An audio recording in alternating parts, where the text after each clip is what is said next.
తెలుగు సినీ కార్మికుల సమ్మె 16వ రోజుకు చేరుకుంది. కార్మికుల సమ్మె కొనసాగుతూ ఉండడంతో టాలీవుడ్లో సినిమా షూటింగులు పూర్తిగా నిలిచిపోయాయి. చర్చలు జరుగుతున్నా ఫలితం కనిపించట్లేదు. కాసేపట్లో సినీ కార్మిక సంఘాల సర్వసభ్య సమావేశం జరగనుంది. అన్నపూర్ణ 7 ఎకరాలు ఫైర్ స్టేషన్ వద్ద జనరల్ బాడీ మీటింగ్ జరగనుంది. ఈ సమావేశంలో కార్మికుల సమస్యల పరిష్కారానికి చేపట్టాల్సిన భవిష్యత్తు కార్యాచరణపై ప్రధానంగా చర్చిస్తారు. సమస్యలు పరిష్కారం కావాలని ఆకాంక్షిస్తూ సీఎం రేవంత్ రెడ్డి చిత్రపటానికి పాలాభిషేకం చేయనున్నారు సినీ కార్మికులు.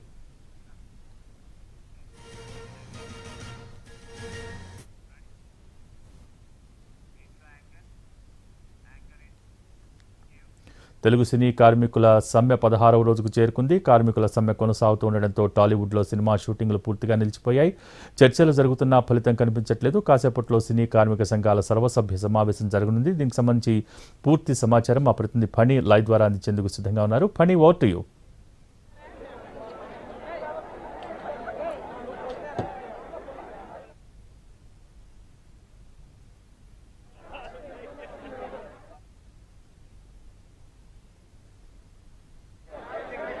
భోగి ప్రస్తుతం ఇక్కడ అన్నపూర్ణ 7 acres దగ్గర నేను ఉన్నాను. ఇక్కడ మొత్తం కూడా కార్మికులందరూ కూడా దాదాపు అన్ని యూనియన్ల నుంచి కార్మికులు ఇక్కడికి చేరుకున్నారు. ఇక్కడ ప్రస్తుతం తమ తాలూకా ప్రతిపాదనలు ఏంటి, నిర్మాతలు పెట్టిన ప్రతిపాదనలు ఏంటి, ఇవన్నీ కూడా కార్మికులకు వివరించాలి అని చెప్పి ఈ సమావేశం ఏర్పాటు చేయబడింది. ఈ జనరల్ బాడీ మీటింగ్ కి మనం చూస్తున్నాము. మొత్తం జనం అంతా కూడా ఈ అన్నపూర్ణ 7 acres దగ్గర ఉన్నటువంటి ఈ ఫైర్ స్టేషన్ దగ్గర ఉన్నటువంటి ప్లేస్ మొత్తాన్ని ఈ కార్మికులు చేరుకున్నారు. మొత్తం అందరూ కూడా అన్ని యూనియన్ల నుంచి కూడా ఇప్పుడు ఇక్కడ కార్మికులు ఉన్నారు. మొత్తం ఫెడరేషన్ నాయకులందరూ కూడా ఆల్రెడీ ఇక్కడికి చేరుకోవడం జరిగింది. ఇక్కడ కొంతసేపటి తర్వాత రేవంత్ రెడ్డికి పాలాభిషేకం కూడా చేస్తామని చెప్పి వాళ్ళు చెప్తా ఉన్నారు. మొత్తం కార్మికులందరూ కూడా ఉదయం నుంచే ఈ ప్లేస్ కి చేరుకోవడం జరిగింది. అందరూ కూడా చాలా ఉత్సాహంగా ఈ కార్యక్రమంలో పాల్గొంటున్నారు. అంటే కొంతమంది చెప్తున్నట్టుగా ఇది నిరసన కాదని, ఇది కేవలం సర్వసభ్య సమావేశమే అని చెప్పి కూడా ఫెడరేషన్ అధ్యక్షుడు అనిల్ చెప్తా ఉన్నాడు. అలాగే మనం చూసుకున్నట్లయితే ఇక్కడ ఈరోజు ఫెడరేషన్ నాయకులకి అలాగే ఛాంబర్ కి కూడా మీటింగ్ జరగనుంది.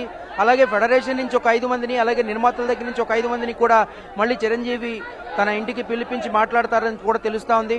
సో సాయంత్రం లోపు ఈ మీటింగ్స్ అన్ని పూర్తయి ఈ రోజు డెఫినెట్ గా ఒక ఈ సమస్యకి పరిష్కారం కనబడుతుంది అని చెప్పి తెలుస్తా ఉంది.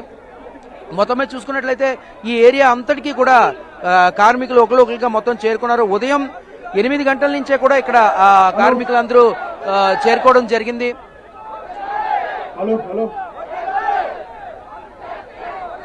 ఫెడరేషన్ అధ్యక్షుడు అనిల్ అధ్యక్షతలో ఈ కార్యక్రమం జరుగుతూ ఉంది.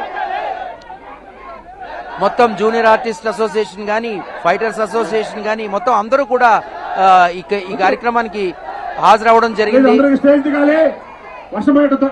మరికొద్ది సేపట్లో ఈ కార్యక్రమం తమకి చిరంజీవికి మధ్య జరిగిన చర్చలేంటి, అలాగే నిర్మాతలకి తమకి మధ్య జరిగిన చర్చలేంటి, ఈ విషయాలన్నీ కూడా ప్రతి కార్మికుడికి తెలియాలి అని చెప్పి ఈ సమావేశం ఏర్పాటు చేసినట్టుగా అధ్యక్షుడు అనిల్ చెప్తా ఉన్నాడు. సో మరికొద్ది సేపట్లో ఈ కార్యక్రమం జరగబోతా ఉంది. మొత్తం వర్షం పడుతుంది అన్నా కూడా మొత్తం అందరూ కూడా ఇక్కడికి తరలి రావడం జరిగింది. అన్ని యూనియన్ల నుంచి దాదాపు 24 క్రాఫ్ట్ల నుంచి కూడా ఇక్కడ కార్మికులందరూ చేరుకోవడం జరిగింది. ఈ రోజు సాయంత్రం లోపు జరిగే మీటింగ్స్ అన్నిటితో కలిపి ఈ సమస్యకి పరిష్కారం దొరుకుతుంది అని చెప్పేసి అందరూ భావిస్తా ఉన్నారు. సో ఇది ఇక్కడ పరిస్థితి. భోగి చూసుకున్నట్లయితే మరికొద్ది సేపట్లో ఇక్కడ కార్యక్రమం మొదలవుతుంది. ఇక్కడ వాతావరణం కూడా అనుకూలించేటట్టు కనబడట్లేదు. వర్షం సూచనలు ఎక్కువగా కనబడుతున్నాయి. అయినప్పటికీ కూడా ఎవరు ఇక్కడి నుంచి కదలలేదు. సో మరికొద్ది సేపట్లో ఆల్రెడీ ఫెడరేషన్ అధ్యక్షుడు అనిల్ ఈ కార్యక్రమాన్ని మొదలు పెడదాము అని చెప్పి ఆ కార్మికులందరినీ నిశ్శబ్దంగా ఉండమని కోరడం కూడా జరుగుతోంది. సో మరికొద్ది సేపట్లో ఈ జనరల్ బాడీ మీటింగ్ అయిన తర్వాత చిరంజీవి ఇంటికి వీళ్ళు వెళ్లే అవకాశం కనబడతా ఉంది. అలాగే ఛాంబర్ లో కూడా మీటింగ్ జరిగే ఏర్పాటు కనబడతా ఉంది. Bhogi, over to you. Thank you.